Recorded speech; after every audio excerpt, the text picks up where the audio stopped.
they say we should be surprised. We should be surprised, but we're not. I mean, we've just lost. Feels like a loss. 2-2, West Ham. Alex, where do we start with this one? You could probably just copy and paste our videos from like the past whole season and just say the exact same things. Because realistically, like we played great for I'd say a good amount of the game. I would say not even that. I would say we played well like for about 30 minutes in the second 30 half. minutes, 20 minutes, yeah. Sorry, yeah, because the first half we were lucky to even come out, drawn, and then what the hell was that in the last 2 minutes? Like, sorry, I can't make any more excuses up. Just inexcusable, just unprofessional, just downright bad. From the players, and like we've criticized the manager and we've criticized the players, but this one, mark your man, get it out the box, because it's just not there. I don't see what the point. You're a couple of minutes away from victory. You've had a corner, and let's be honest. There's one thing that I put in my comments, which was corners. There was a corner. I think it was about 70 odd minutes where we got a corner. I was thinking, oh dear. West Ham looped it right over the keeper, and then I think Ricardo got it on one side and just booted it out. And I was like, okay, that sums up our performance. But I thought that their performance, because it's almost like they're playing it into our hands for us to win the game. Mm-hmm. Yeah, and it just I don't even know what to really say, because the way that we concede on set pieces is just astonishing. Like, is it bad to say that as soon as we saw that happen with Vestergaard coming on, it was like, well, we basically lost a defender because he can't defend. He's a 6'7" defender who plays as if he's 5'6" when he needs to jump. Like, it's the truth of the matter, and you just can't, and there's just no defending. And it's like, so when you add a player of his caliber, and I mean that in the most negative way possible, basically you lose a player on the pitch. So the defending, all of a sudden you have a player wide open. And, we can talk about, oh, was it on the shoulder? Was it on his arm that it went in? We can talk about that for days if we wanted to. But at the end of the day, our play was just not acceptable enough. And, we missed an opportunity to gain 3 points, get ourselves a little bit higher up in the table. And now, only getting a point. Like, I hate to break it to a lot of people. If you look at where we are in the table and you look where the lower part of the table is, we're not too far off from all that. Yeah, I don't think there's a worry of us going down. I genuinely don't, but it's just considering as well, the league in the middle has been so poor. I mean, we'll bring it up now. We've been overtaken by Southampton. Again, yes, we've got games in hand and things. Aston Villa, yeah, they were really poor at the beginning of the season. We're on the same as them. 3 more draws, but Crystal Palace, again, they've been poor. They've been another team that's conceded so many from set pieces, but they're in rebuild. You're looking at that, you're going, what? Brighton, again, drawn 12 games. Southampton drawn 11. Yeah. And this is a weak team. And the thing is, we can't see it improving anytime soon. And that's one thing as well, Alex. Well, that's the concern, is that, last week we were talking, or last game, which was Tuesday, I think. Was it Tuesday? Like I said, everything's just kind of been a blur. Did we play Forest? No. Whenever we played last Thursday. Yeah, but every game it just seems like it's a repeat of the last match. I really do think that there's no way that, I know last game we were talking about, Rodgers needs to go, but the more I look at our squad and the players, does a manager fix this? I don't know, because if you saw that first half. And you looked at, there was one key part that really stood out for me. And it was when, I think it was Marty fouled Antonio. And Antonio fell to the pitch. And Marty just held onto the ball. Casper is yelling at him. Then Yuri comes in and looks like he says something to Casper. And it's like, you can just see there's so much toxic, it's such a toxic atmosphere within, the clubhouse, that it's like, well, there's no wonder that this is what happens. And then you see, all of a sudden they string in two goals, and it's like a completely different squad. Like, for 30 minutes, it was like, well, where the hell was this? Where the hell was this club for the last 6 months? because they were playing great football. And then all of a sudden, around like what, the 87th, 88th minute, it was like, okay, well, we're back to where we were at the start of the game. And it's like we're seeing these glimpses of, this team that used to be, and all of a sudden it's like, and then like, snap of the fingers, and it's like we're back to exactly what we've been talking about for well over 5 months, whatever, at this rate.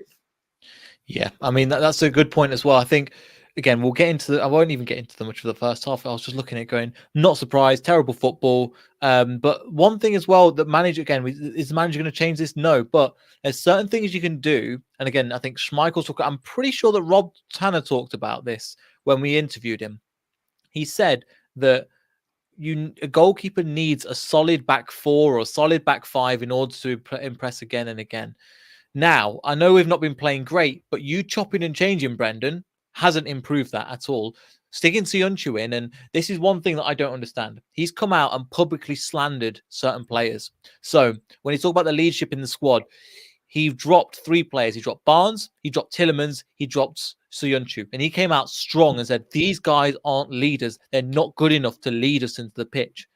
Now we saw them, and we saw Tielemans be reintroduced, and I think Barnes was reintroduced against Liverpool as well. So you do all that, and then you start them in this game.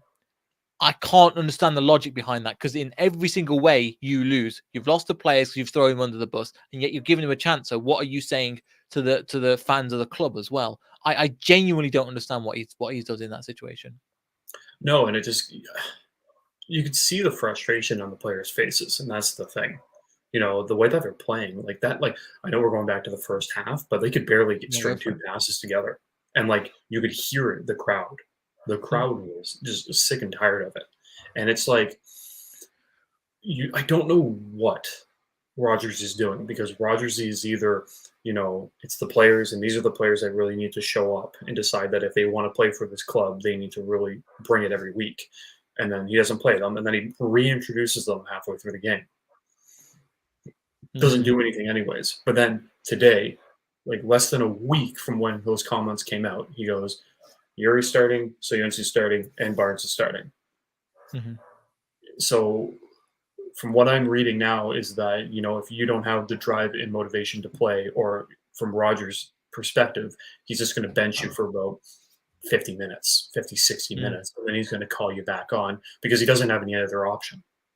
Like, let's be serious here.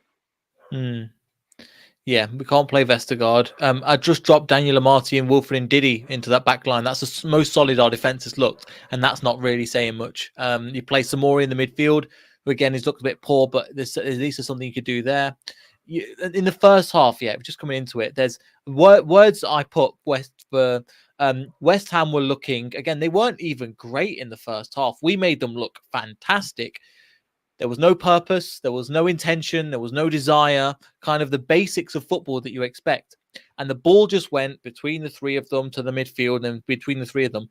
That would be okay if the ball didn't come over the top and then they slotted in the back of the net. So you're thinking, you're playing all this defensive football because our defense has looked weak. Why not just keep taking 0-0 to half time? Because then, sure, it's not very exciting, it's not very good, it's what Claude Puel did, and you keep a clean sheet. And I think that's fine. I understand that. But you're doing that and then you're going and conceding. I just don't understand. That defense was all over the shop for that first goal. Yes, Bowen took it well. Well played, West Ham. I mean, great ball from Diop and great finish. However, you're looking at going, why should we be conceding this goal? And also, what's the point in playing this kind of all through the back football if they're going to score against you anyway? Well, it doesn't even look like they're playing through the back football. Like, if I'm being honest, it doesn't. It looks like it's a mix of like to the back. Sorry. Oh, sorry, to the back. But it honestly looks like there's like 4 different types of 4 different styles being played at the same time, and it's like because I'm watching it and I'm like, what is going on here? Like the whole, like even their formation seemed off. Like players even in that set formation seemed like they're out of place. Like Daka, let's be serious, was like just sitting up at the top, being like, "Why am I here? Like, why am I here if nothing's gonna change? Like, I'm just sitting up here. Do I want me to just sit here and just wait?" Because that's basically what he did. And then I think he only had one opportunity in that first half because someone finally decided to boot it. I can't remember who it was, but like that was I our. think it might have been Sionchu because he was It might have been crossing a lot of balls and just booting them up the pitch as well. But like, when did the thing that's mind-boggling to me is that last season we never saw this. Like Rodgers' tactics have shifted like so far in the wrong direction. You know, we've been calling Rodgers a tactical genius, you know, and all that, and he's a general and all that. And what I'm looking at right now is if, you know, he doesn't know what he's going to do anymore, you know, and it's random, and he's just hoping for the best now, and it's like, you know, like where did this tactical genius come from? Like where did he go? You know, it's like something that I said during the game, and I tweeted it out, and I said, where the heck has this team been for the last, you know, 6 months in that 20-25 minute gap where they were playing fantastic football? I'm like, I've missed this, you know, I've missed watching this. And then, you know, we conceded in the last few minutes, and I'm like, well, never mind. They Counts for nothing. You know, it was just, you know, it was just a blip. Like it wasn't supposed to be, you know, forever. It was just going to happen for a few seconds here. So I don't know what's happening right now with tactics, formations, and like anything what Rodgers is doing. Because let's be serious, it just doesn't make sense anymore. And it works in both ways as well. With when Leicester City play and for example against Nottingham Forest, we play competitive. We can see the first goal, immediately can see the second. So for that exact same mentality, but in reverse, going, well, why now do we all go, oh, throw the towel in now, no problem. Yes, it was a bad pass, back pass by Amate, but it just epitomizes that it goes both ways. And yeah, you're saying the toxicity, it's mental. And as you were saying, Daka was getting the ball, but there was 5 West Ham players closing him down, going, we got this, no problem. One striker, he's looking up going, who's trying to follow me in? Even the first half, again, Barnes deserves praise for that second half. But I don't, because first of all, it's one of the things, where have you been? Because we know how good you are, and you are a better player than this. Second of all, when you were needed, and that's what you've got on your game, pace. When Daka's got the ball, you should be breaking your box to try and create other options. It just didn't seem there in the first half. In the second half, when they basically backed off and left Barnes on his own. He had the whole side of that pitch just running to himself. Go, great, I've got loads of room. But we shouldn't be allowing the opposition to dictate how our best players play. And that's my thing in terms of Daka and stuff. And I'm just really not in a good place, to be honest, because that for me didn't make any that for me is what I expect. Kind of Barnes, right, run on the outside, right. Daka, again, I've not got any criticisms of Daka really, because he tried and he was trying to get in the box and trying to do stuff, but help him out at least. But we've seen this before. We've seen this with Vardy. You know, we've seen this with Nacho. We've seen this with a few strikers where, you know, they're up front doing whatever they can, but they're not getting any help. And these, you know, we've seen it with Vardy. Vardy will just stand there and being like, what do you want me to do? We've seen it with Nacho, and he's been like, I can only do so much. And now we're seeing it with Daka being like, guys, you know what I can do. Help me out because I can't do it by myself. You know, we've seen what all 3 of those players can do, but they can't do it by themselves. They all, you know, they can't drag it, kicking and screaming. Exactly. And I don't know why this change. Why it just seems like, you know, every game is it's the same thing. It's a cut and paste. You know, there's like I never thought I'd actually feel like we'd come into a game every week and be like, you know, if we pull off a draw, I'd be happy. Because let's be serious, we were talking, you know, we've been talking, you know, off camera and whatnot, and we were talking about the fact that, you know, Liverpool, no one expected a win. Everybody knew what was going to happen in that game. Like every single person knew what was going to happen. And then today against West Ham, I would say 95 to 96% of people were like, man, if we pull off a draw, that'd be insane. Like it would be insane because everybody expected us to lose. And 2, 3, 4, easy. Oh yeah. And so the fact that, you know, we came back with a draw, A, is staggering. But B, if someone looks at that score and goes, oh, well, Leicester drew with West Ham, that's pretty impressive. But if they actually watch the highlights and watch the game, they'll realize being like, man, Leicester got lucky. Leicester was lucky to pull off a point in this game because let's be serious here, we didn't deserve it. We haven't deserved half the points, I would say, that we've actually gotten this season. A lot of them have been lucky, with those draws, I would say the least. Where we are in the table, I would say we're fortunate to be, and I don't think we're going to get relegated. But I definitely think it's going to be one of those seasons where at the end of the year, we're going to be looking at the table and being like, we were fortunate to get a couple wins in here. We were fortunate to get a draw. I've just looked at the statistics. We've got 2 shots on target and 2 goals. Yeah. We have one of the highest conversion rates in the league. Yeah, it's ridiculous. 2 shots on target and 2 goals. West Ham had 3 and 2 goals, so it's not that much better. 13 shots. I mean, you look at it and you go, what on earth is happening? And then I think against Nottingham Forest, it was 2. I think against Liverpool, I think it might have been 1. It was ridiculous. Again, Liverpool, you got to go. Free hit. Look at that amazing team. I understand. You're looking at some other players and you're going, there's just parts of it. I'm just going, this doesn't make any sense, man. And it's again the same thing. I've really limited my notes because I've just put one of the things I've got again, first half Puel ball. And it's not even to be hyperbolic. I genuinely thought this is Puel tactics right here. So the manager's lost it. Somehow we were in that a 1-1 with a penalty, sure, and then Tielemans bettered it. Let's give a bit of a positives. At least I was expecting that second half in the first half, and you're going right. Okay, we're coming out. We're playing some good football. The manager's done his job. He's done his job, and he's come and motivated the team. Right, this is how we're going to play. This is what we're going to do. West Ham didn't turn up as much. We were there to try and take advantage of that. And for example, I think a minute before Ricardo scored, Barnes and Daka nearly did something. You're like, right, okay, here we go. We're trying to build something. And then Ricardo scores again. Great Brilliant header. goal, by the way.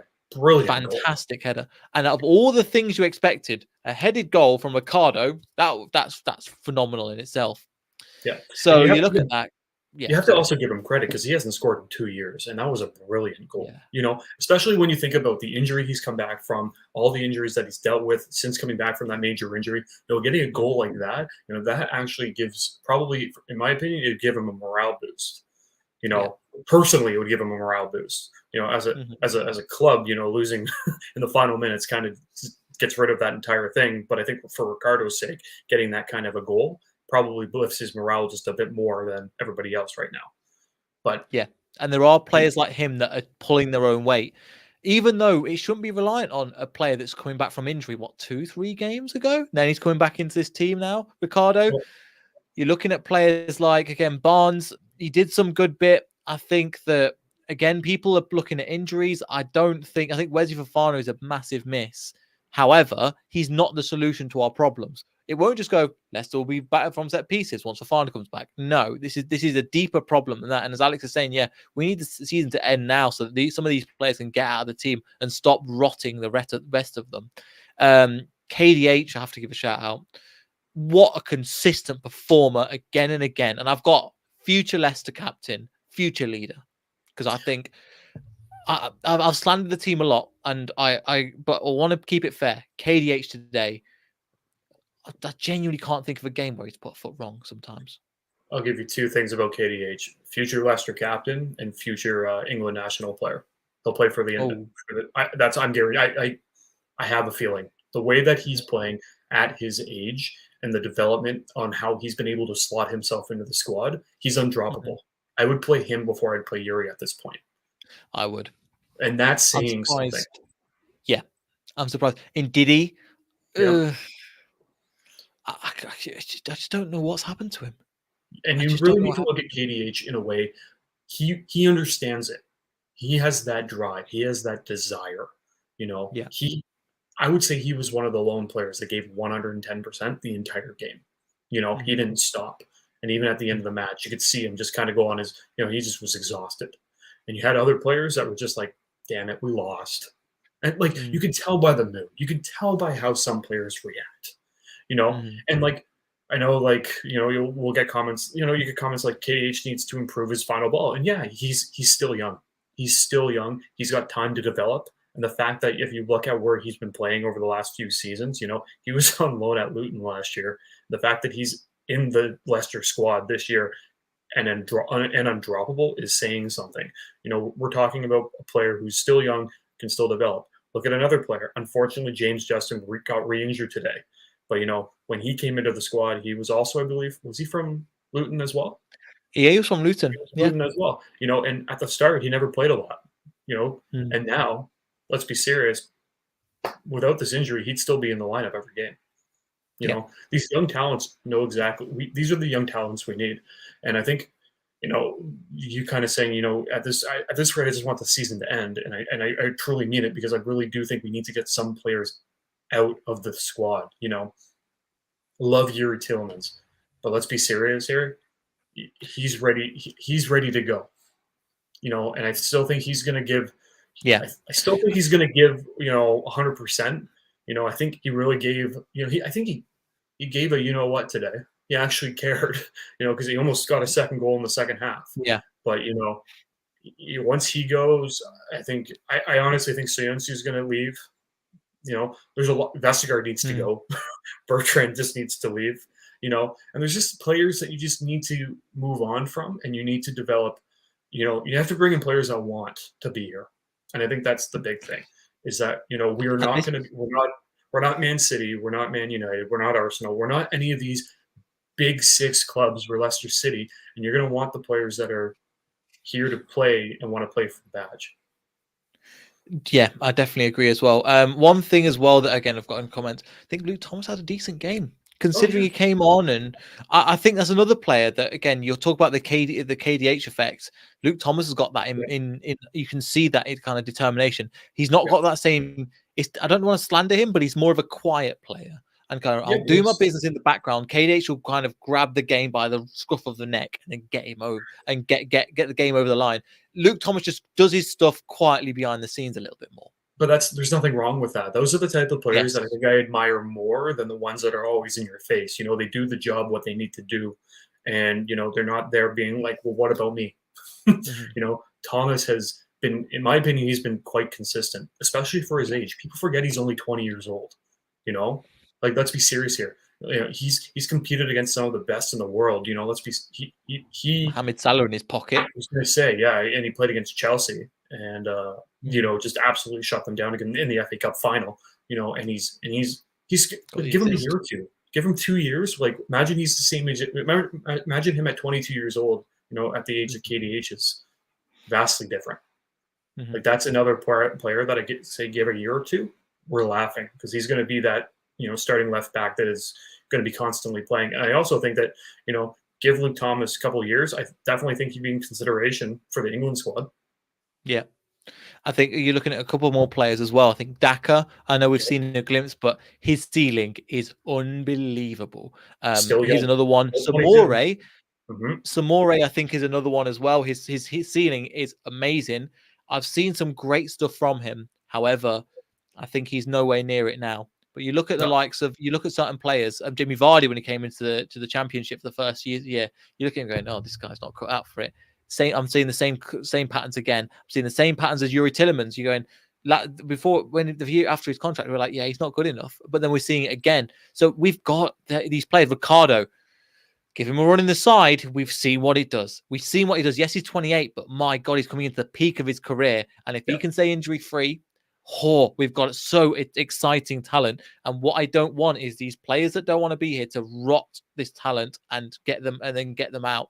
Because Maddison, I think, is another player that will try and keep in the squad and build something around him, because I think he'll be great. Lookman could be another one as well. I'm excited, but this excitement is being offset massively because it's like somebody's trying to swim and this rock is pulling at their ankle. And you just need to cut that loose, and then just so we can keep swimming at a good pace, because it's just not on. And I'm just ranting a little bit, but that's how I feel at the moment, and it's frustrating because that's how it is. Yeah, and like I said, I'm gonna bring it back to that first half. Amarty has the ball after fouling Antonio. The whistle hasn't been blown. It's still the game can still be played. And Casper's yelling at him, and then the play gets called dead. And there's Amarty yelling at Casper. Casper's yelling at Amarty, and then Yuri comes in and says something. you wouldn't see this in a, in a non-toxic environment. Like clearly, that's Sunday why I league. think, you know what I mean? Like you'd see that in a Sunday, in a Sunday league. Let's be serious here, Like that's something you would see more in, like, for me it would be a beer league hockey league, a bunch of buddies getting pissed off at each other, being like, what the heck? You don't see this in a Mhm. professional, in a professional top tier league. The only way that's happening is that, if there's issues, and clearly there are. I don't know if that's I think there's numerous. I think there's numerous issues in the sense of, I think, Rogers calling out certain players and individuals has really pissed off a lot of players in the squad, being like, I'm not listening to this guy anymore. And I also think that where they are on the table has frustrated a lot. I think the frustration of the unknown of, like, Yuri's contract, has been another issue, because everyone kind of knows, being like, he's not signing. He wants to leave. If he doesn't want to stay here, I don't want to be here. So I think there's a lot of more players that are kind of contemplating on if they want to stay or not. And I just think there's a ton of stuff kind of going on within this club right now that is just, it just hasn't been a positive. Yeah. No, I agree. I think, and I get what you mean. And these players are holding, and it's players like, for example, Charles Sionchu, which I think. Oh, sorry if my internet's about to die. My internet is dying at the moment. You're good. But yeah, it's gone all grainy. I just looked at the stream. I think that with players like Charles Sionchu, as soon as Fafana has two legs on him, he doesn't get in the squad. You have that player that's going to lead. He's going to drive. He's going to take it to the next level. And you're looking at Sionchu going bye. It's because you look at it today. Did he have a good game? No. The defense was all over the place. I don't know if that was. You're looking at players that want to be here and want to perform and want to go. And I'm just happy that the season will just finish and we can send these guys. So the guys that need to be sent off, send them away, because it's just awful. It is really disappointing. I think that's the main thing. And again, let's get it right. The Rogers should not be putting these guys in the starting lineup if they don't want to be here. A. B. Rogers needs to get his tactics right. We've said it again. Rogers needs to make sure that these tactics are sorted, because they're not sorted. You bring on Vestergaard at 88 minutes. There was no need. There was absolutely no need. He did the same thing against Brighton. Same thing against Brighton when he took off. Who did he take off? He took off somebody, then put all Brighton at wing back, playing three at the back, and everybody went, "Huh? Why?" It made no sense. I think Lookman. I think they might have took off Lookman, or one of the goal scorers on there. He played the back three, and everybody goes, "What the hell?" So there's Brendan deserves like some credit where it's due and needs to be criticized, and that's how we've always done this show. We give managers credit where we've given them the credit for making sure that they get out second half, but at the same time, you've also made the mistake of getting the Vestergaard substitution horribly wrong. You've made the substitutions for certain players like Lookman coming on, I think was a good substitution, but James Madison, you're like, it's a bit all over the place. And Yuri Tillman taking him off, a player that's leading in the middle of the pitch. Again, there was a lot of things over his head, especially after he performed and what he did, and what the contract rumors and stuff were. But he still got behind the team, and then he's like, right, take him off. When he never takes, I genuinely can't remember when he took Yuri off last. I took Yuri off last when he captained him against. Yes, yeah, that was the one. But I have to echo what you're saying, because when you look at the squad and you've looked at all the rumors and you've looked at who Rogers has called out and everything there in between, if we're in this position where players don't want to be here and there's toxicness going throughout the dressing room, so your starting 11 should be players that want to be here. I don't care if you want to play youngsters at this point. Give players that are hungry, that want to play. Like that's where I'm at. Like, give them the the opportunity to develop as players. If you have a player or two that is like, I don't want to be here, and the only reason I am here is because because the end of the season's not here. Exactly. So, like, and that's the thing. Like, it's a disaster, and the frustrating thing is that nothing's going to happen. Let's be serious here. Rogers isn't going anywhere, and that's just something that we need to get used to. I don't know if the club might re-examine that at the end of the season, but I just don't see him going anywhere. He's one of the highest paid managers in the league, and to get rid of him, to sack him, the payout is going to be insane. And so the club, I don't think the club can really look at that in a positive to be like, we need to get rid of him, because the financial aspects can be huge. So you're stuck with that. I feel like that's going to happen if he does get sacked. I think there's going to be a lot of shocked faces at the same time, because there's a lot of people still that are Brendan in. There's a lot of people that are Brendan out. It's kind of a mixed bag right now. But I feel like I'd say from the ground. Sorry to interrupt. I think from the ground, people are 50-50. There's rumorings of Rodgers out. There's especially coming from the COP. I'm hearing some like, oh, look, Brendan's out. It's very people. You can hear people like rolling their eyes and like looking down. There are people that want the manager to be backed, but from my opinion, you can only back a manager if you see something that needs backing, and there are some signs of it. But at the same time, yeah. So that's the thing from the ground. I think it is genuinely splitting the fans at the moment. Yeah, and that's, I think, the biggest thing is that it's splitting the fan base, but I think it's also splitting the dressing room. Because I think the dressing room is in the same boat. I think there's a lot of players that still respect Rodgers, and I think there's a group of them that are like, I want him out. I don't trust him anymore. And I think that there's so much, like I said, there's so much going on, I think. And like I said, I don't have a crystal ball. I can't tell you what's going on. But, from analyzing, what I see, what I read, what I hear, that's what I see. And that's what I can kind of, that's what I'm guessing. Because if you look at the club and you look at the squad that played last season, we've brought in a few players, but our core is basically the same. And you look at what we're playing at this year, vastly different. So what's gone wrong? That's, and I don't want to beat this over the head, because like I feel like that's what we're doing, and we're like completely like dissecting this and analyzing it, but like there's nothing really else much to talk about. It's going to be one of those seasons where I think we're going to get across the line. It's going to be brutal. It's going to be painful. The next couple months are going to be dreadful. I don't think we're going to get far in the Conference League, if I'm being honest. I think we'll get knocked out. I hope I hope to God I'm wrong. I hope to God they go and win it. And you can go back to this video and you can send me this video and go, told you, Neil, how we believed in Rodgers and the Conference League. We won the Conference League, and I'll hold my hands up and I'll go, I was wrong. No problem. I want to win a trophy, but I don't see us winning it. No, goodness, no. We're too flippy floppy, and that's the thing. Like the fact that like no one has confidence. Man. Give it the kids to the end of the season. Well, the thing is that makes me absolutely stressed out, and why I have no confidence is that I look at the clubs around us in the table, and I look at them and I go, Leeds can sometimes put away 2 to 3 goals in a game. Leicester has one of the worst. I think has the worst goal. They let in the most goals, so like we need. I think we're 60 goals now. 60 goals in all competition. It's 62. 62. But like, if you look at this, let's be serious. Villa can beat us.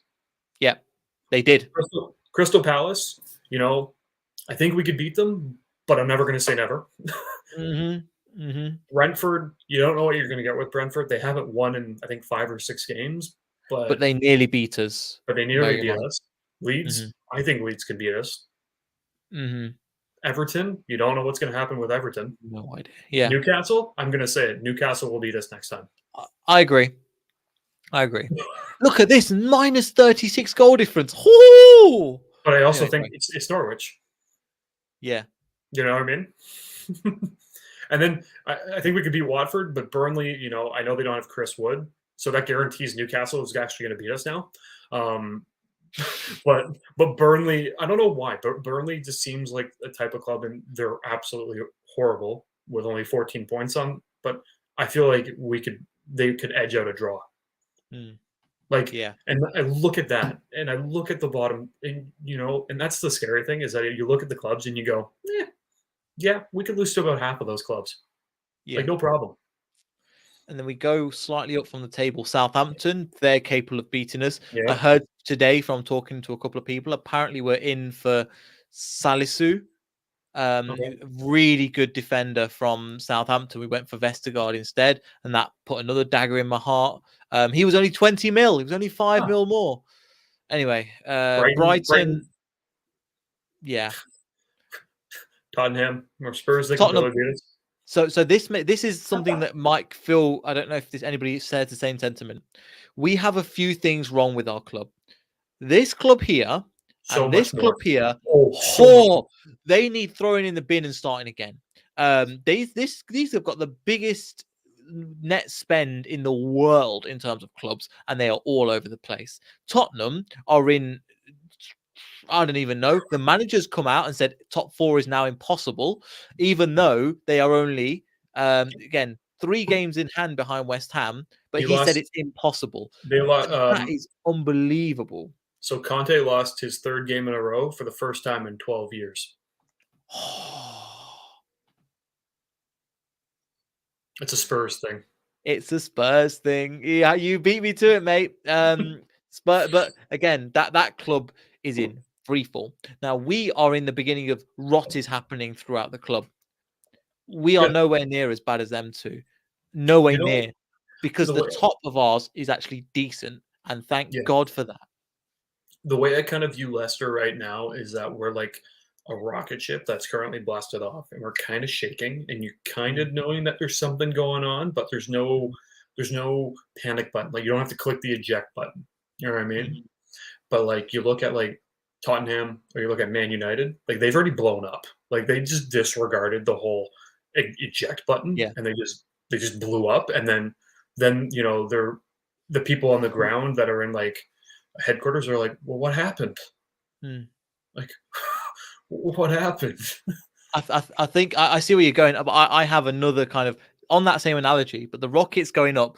One of them is just misfiring, and this misfire is like our defense, and one of them's going up, so the whole rocket ship is twisting. You go, why are we twisting this way? We should be doing better than this. And then the manager tries to oversteer it, and it doesn't quite work out, and it's like, oh well, the rocket's not working. With that one, it's like one rocket's not working, one's on full blast, and they're just spinning, and you have no idea where it's going. Either way, you're going to vomit. And the other rocket is actually a fridge. Yeah. An £80 million fridge. Thank you for making me happy. And just we're coming on to that, Doug, he won't be there. He won't. Why would he want to stay? And you're in even more of a hole than when you started. Harry Kane's looking awful. The Spurs are just all over the place. You have to sign a couple of players, but they've got a couple of things better than us. Their manager and their ground.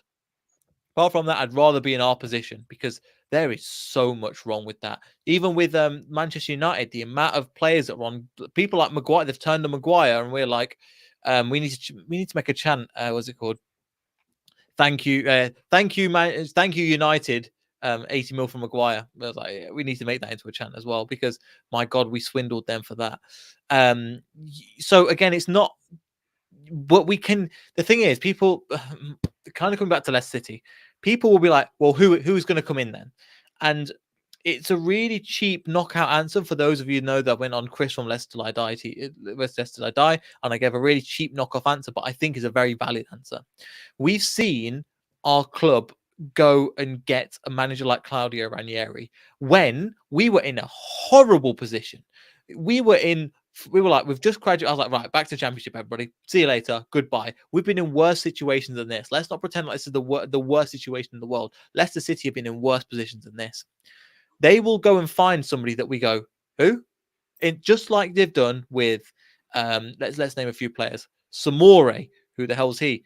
Daka, not Daka for a certain extent. Wesley Fofana is a perfect example. Who? Oh, all right, he's all right. Suyunchu. Oh, right. Oh, it's a similar process to creating a manager, just scouting their managers. So in the same way that we're going to get rid of certain players, we trust our recruitment to bring it in. The manager is the same thing. It won't be, I'm not saying, well, look at Lage from, or Lage, I can't remember now, the Portuguese manager from Wolves.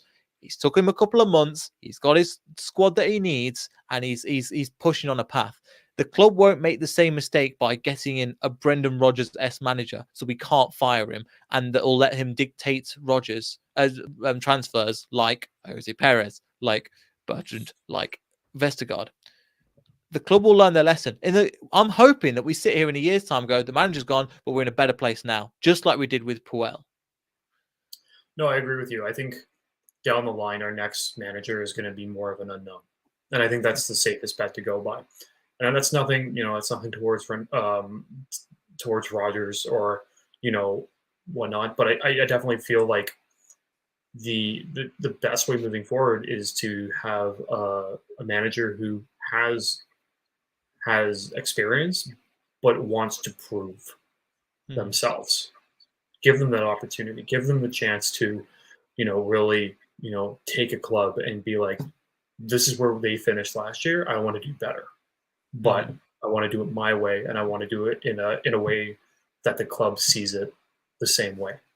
Because I feel like we can all agree that the signings that Rodgers has brought in has definitely seemed to be against the grain. Yes. Vestergaard spending 15 or 17 million on him, and he comes in for 2 minutes and blows us a win. Perez, who has, I swear, I haven't seen him. 9 assists in 3 years. And we haven't seen him in a lot either. Bertrand, who is done for the season. We can go on. There has been lackluster signings, but at the same time, I have to give Rodgers praise at the same time, because he's brought in some great players. Great talent like Daka, Sumari. I really do think Sumari is going to be a talent coming up. And so at the end of the day, it is what it is. But I definitely see our next manager is going to be, definitely a more of an unknown, and I'm okay with that. But to sum up today and everything, it's not I don't see this as a draw. I see this as a defeat. Fortunate to get the point, but should have gotten all 3. Yeah, no, exactly. We should have gone to 3. Doug is here as well. We've got quite a few people in the chat. Thank you, Doug. And if you smash the like button, appreciate that. Again, I'm no good at doing this YouTube promotion stuff. I'm terrible. Charlie's here as well. You can follow Charlie on, we've had him on the show. He's on the Leicester Women's. And also, you can, I think his Twitter is Charlie. Oh, wait, let me try and find it. Charlie JC93. There we go. Private plug for you. We'll answer his question. Thoughts on replacing or moving on Colo Torre? It doesn't seem like we can afford to pay off Rodgers, but I think we can make changes to the coaching staff. It's a weird one. Alex, where do you think of that one? I've got a couple of thoughts in that, but what do you think? I think at this rate, you just got to get rid of the entire coaching staff. Start fresh. I know you can't afford Rodgers. I know you can't get rid of him. And I feel like, how do I say this? If you want to get rid of any other of the other coaches, you need to get rid of Rodgers. That's the way that Rodgers runs the ship. I don't think the only one that makes those decisions is going to be Rodgers. And if the club says we're going to get rid of this coach, I definitely see Rodgers being like, then get rid of me. That's the situation I think we're in with Rodgers. So if we want to get rid of any of I think we need to do a complete gut and get rid of every single coach. Start fresh. Scoop it out and go again. Yeah, makes sense. It makes sense. I think for me, I kind of agree. And also with him being loyal to Rodgers and Rodgers going, no, he's fine. This one coach coming in is not going to improve that. With one defensive coach coming in, I can see what you mean, but Brendan will still be the person at the realm. It's like kind of replacing vice president when the director of the company is still there. And so, I agree where we can't afford to get rid of him. But I think potentially we sell a couple of players, move him on, and do that in the summer, because it's not happening. Even Doug, again, Doug knows his football, but he says, why did they bring Tillemans off and Vestergaard on? We still don't understand. The crowd, if you watch the game, Doug, the crowd were booing. The crowd going, what the hell are you doing? Why are you bringing this guy? Why are you bringing Vestergaard off? The crowd were booing. And I had to check with Alex, like, Alex, they are booing, right? And, yep. And I was like, right.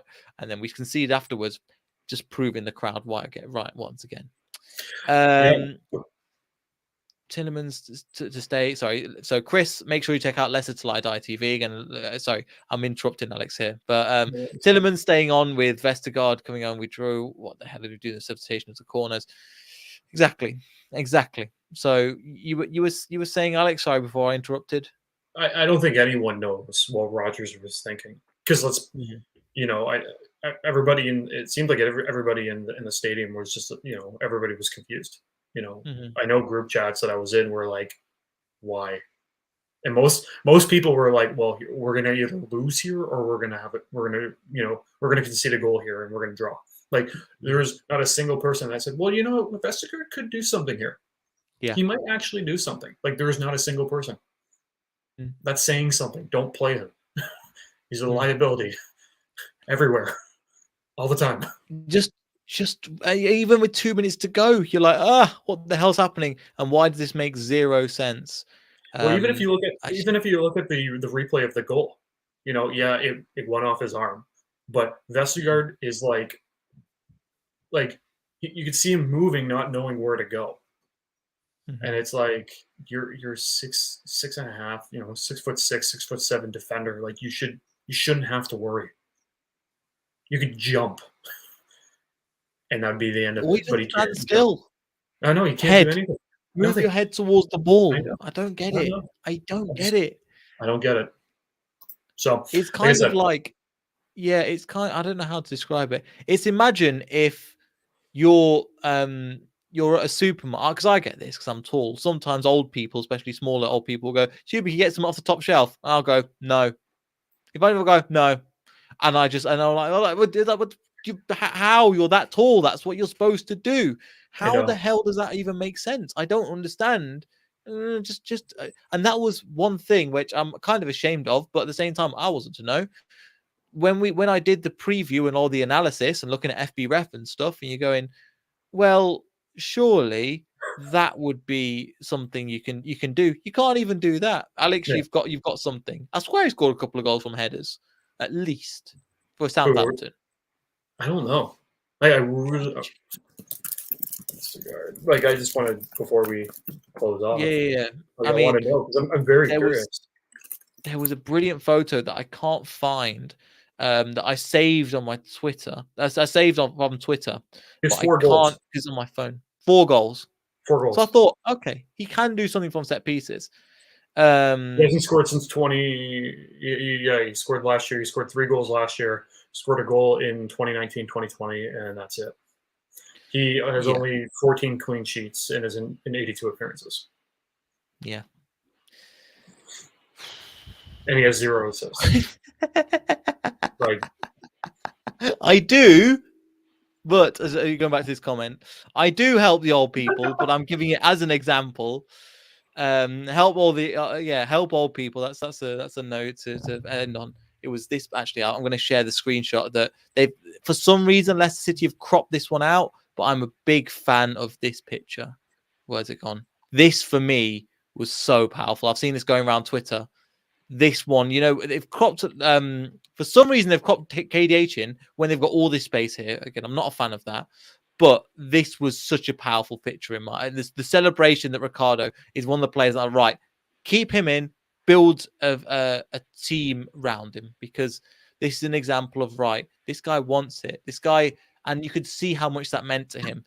Coming back from all of the injuries he's gone through, all of the setbacks in training, all of the years, the loneliness of recovering, and he's back. Not he's back, but he's on the road to being where he needs to be. Yeah. And I think that's beautiful. Yeah, and I think that photo is the future of Leicester. You see the likes of, Thomas, you see Daka, you see Ricardo, you see Barnes, and you see KDH. Those are the players that you're going to see, bring Leicester forward. Barnes, we've heard reports about. Yeah, but what it was not just reports. It was the fact that he called out them players, and Barnes was one of the ones that were dropped. Yeah. And I went, wow, I didn't see that coming. Shocking. But yeah, but yes, I know we've had a long one, but this has been useful therapy. And again, from the looks of it, when Andy has said it, appreciate the comment and appreciate the fact that you can help get the therapy as well, because it helps us move on with the rest of the day, because instead it just sits in your head and goes round and round and round. And That's true. I think, again, just talking about this out loud has helped. Hopefully it's helped you guys as well, because it definitely helps me and Alex. Well, it's funny because sports is supposed to be enjoyable. It's supposed to be the distraction that you get away from everything else in life. Yeah, but I'm using work to get away from football at the moment. Yeah, but it's good when you get to get all this crap out of you get to talk about it, because before doing this, you'd be miserable because you're just sitting there being like, let's ruin my weekend. And it's Saturday morning.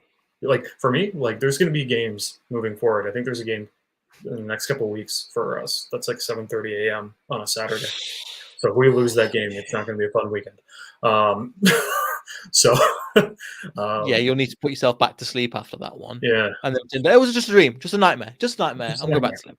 Yeah. So no, it's a good way to just talk about things. So hopefully, as we move forward, hopefully we can turn out the next game into a positive. I don't know at this point. It's going to be a bumpy road to the end of the season. Let's just hope we can finish off in a respectable place.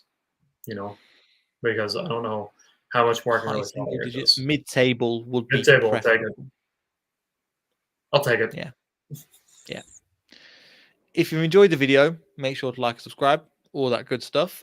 Thank you for all. Again, we're closing on 2,000 subscribers, and we couldn't have done that without your help. This last 2021, you guys have been amazing. Thanks everybody for tuning in on Facebook and YouTube and wherever you watch this. If you are tuning on Twitch, again, we have got a Twitch if you want to apply there, but don't really put too much on. We'll see everybody after the game. Again, thank you so much for being part of this. It's been really great, and we'll see everybody in the next video. So goodbye.